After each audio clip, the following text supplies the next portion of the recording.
dans l'intimité, avec beaucoup de joie dans les tribunes. C'est un week-end de Grand Prix, week-end de croisette également. C'est la fermeture de Cannes et on a vu un vrai bon match de Ligue 1. On voit tout de suite le résumé proposé par Gauthier Demarien. Ça va commencer après une dizaine de minutes de jeu. Le coup franc est frappé par Kamel Meriem. Regardez dans la surface un duel de chauve avec Puy-Grenier face à Yann Kohler. Et les 2 mètres à 0,2 de Yann Kohler sont décisifs. Ça fait 1-0 pour l'association sportive de Monaco. Kohler peut être transformé, motivé par l'arrivée de Piquion. Il y a 2 vrais buteurs désormais à l'ASM. En tout cas, là, c'est lui qui plane dans les airs pour l'ouverture du score. Grigorigny est battu. Ça fait 1-0 pour l'association sportive de Monaco sous les yeux de Laurent Banny, dont on ne connaît toujours pas officiellement l'avenir. Il y a des noms qui circulent. On a entendu parler de Hans, de Puel également, ou encore de Perrin. On reste sur le jeu et sur le slalom incroyable de Jérémy Ménez. Lui, c'est un vrai talent de la Ligue 1. Et en cette période de festival, le show, c'est Jérémy Ménez qui le mène. Il a été énorme ce soir. Il est très fort en cette fin de saison. C'est presque dommage pour lui que l'année se termine ce soir. Regardez, c'est le retour de Sogé in extremis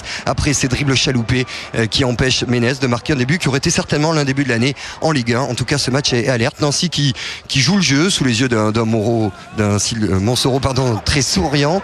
C'est vrai que ce soir, il y avait du plaisir. C'était un match des sans soucis, on vous l'a dit, entre l'AS Monaco et la formation nancéenne. Monaco en fin de saison, c'est aussi le bon retour de Kamel Meriem dans une position peut-être un petit peu plus reculée, qui finalement s'est proche de celle qui l'avait lorsqu'il brillait sous les couleurs de l'Olympique de Marseille. Et le bel arrêt de Damien Grigorigny. On vous a parlé de Jérémy Ménez. Regardez ce qu'il fait. On est approche de l'heure de jeu.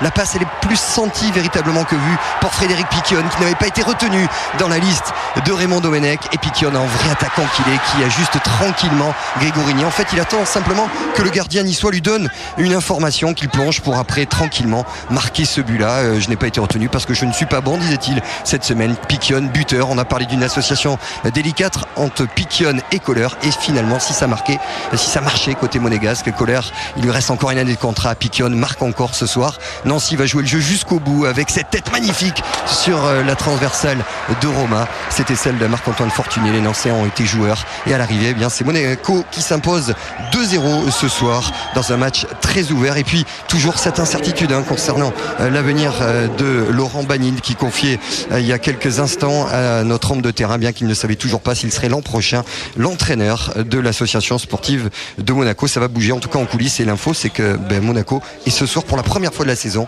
dans la première partie du tableau. Ouais, exactement, Xavier.